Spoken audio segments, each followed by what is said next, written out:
Decades after his father disappeared, a man made a terrifying discovery in his basement. For over 60 years, the Carroll family has dealt with an unsolved mystery that's haunted them every single day of their lives.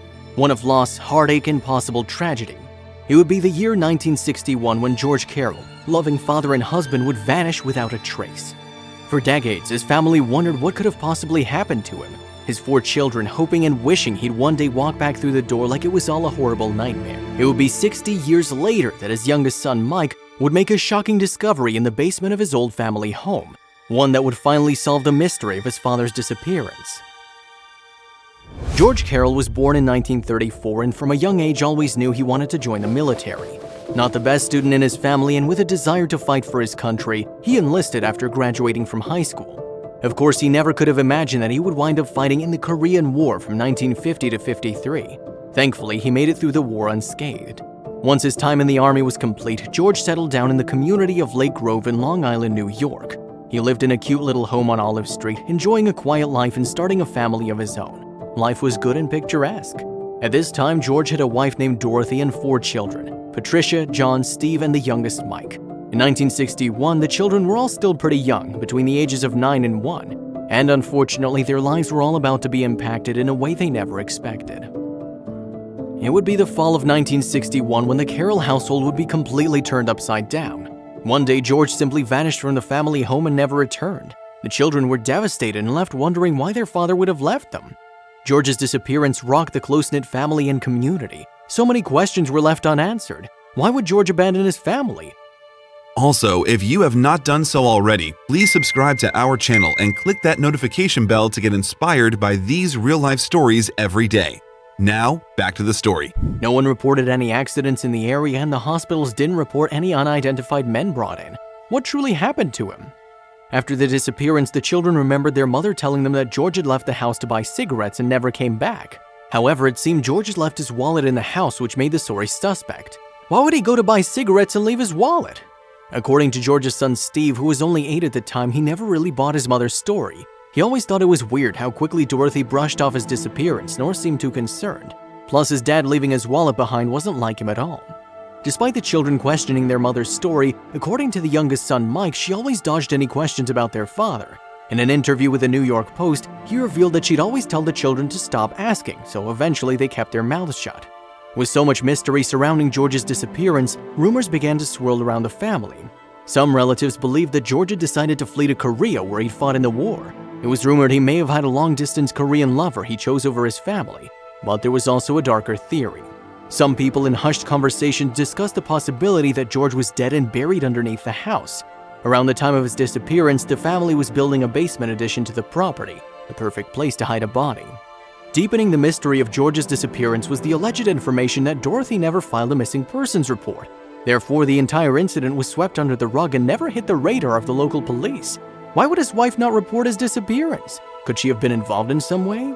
Even though it was hard to do, the children tried to get on with their lives. However, their father's memory was like a dark shadow looming over every day. There were just too many unanswered questions to simply forget their father and move on.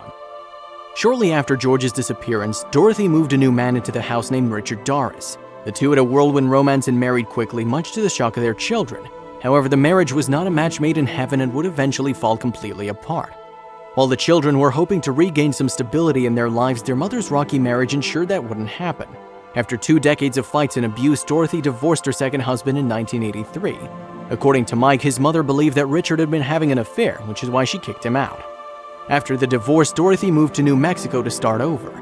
During this time, the children, now grown, went their separate ways as well. However, Richard wouldn't let Dorothy get away so easily. In 2000, she was forced to take out a restraining order against him. Seemed Dorothy had no luck with men. As the Carroll children grew older, they began to question their mother's story. Although she swore that their father simply left for cigarettes and never returned, something never felt right about that. And the fact that she didn't want the children asking questions also seemed suspect. There really wasn't much talk about it, one of her sons told ABC, but we became curious as adults as to where he might be. After his mother's death in 1998, the youngest son Mike bought his family home on Olive Street. After living there for over 20 years, he began to wonder if the rumors were true.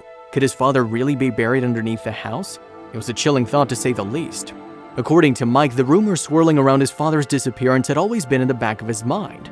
It didn't just come up overnight. It's something that's been talked about for years, he told the local media. This is something as we grew up, we heard multiple stories.